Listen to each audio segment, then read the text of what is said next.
జిల్లాలో అమరవీరుల సంస్కరణ వారోత్సవాల్లో భాగంగా పోలీసుల ఆయుధాల ప్రదర్శన జరిగింది. పోలీసులు చేస్తున్న సేవలు, ఆయుధాలపై చిన్నారులకు అవగాహన కల్పించాలనే ఉద్దేశంతో ఈ ఆయుధాల ప్రదర్శన చేపట్టినట్లు ఎస్పీ జగదీష్ తెలిపారు.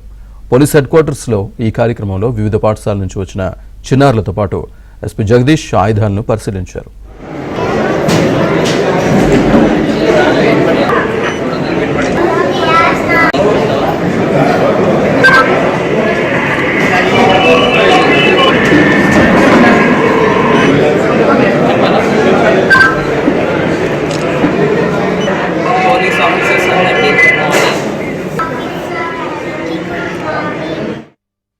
అక్టోబర్ 21న దేశవ్యాప్తంగా మనము పోలీస్ కమెమరేషన్ డే కింద అబ్జర్వ్ చేయడం జరుగుతుంది.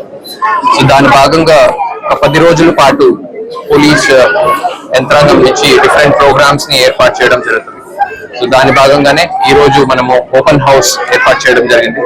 దీంట్లో పోలీస్ వెపన్స్ ఉండొచ్చు, పోలీస్ వాడే డిఫరెంట్ కమ్యూనికేషన్ ఎక్విప్మెంట్ ఉండొచ్చు, అదర్ టెక్నికల్ గ్యాడ్జెట్స్ ఉండొచ్చు, అండ్ డాగ్ స్క్వాడ్ ఉండొచ్చు. సో ఇలాగా ప్రతి ఒక్క పోలీస్ వాడే ఎక్విప్మెంట్స్ అన్నింటినీ కూడా మనము డిస్ప్లే కింద పెట్టి పిల్లల్లో, భావి ప్రజలు, యూత్ లో అండ్ అప్కమింగ్ పోలీస్ ఫోర్స్ లో మనం వాళ్ళందరిలో కూడా దీనికి సంబంధించి ఒక అవగాహన తీసుకురావడానికి ఈ ప్రోగ్రామ్ ఏర్పాటు చేయడం జరిగింది.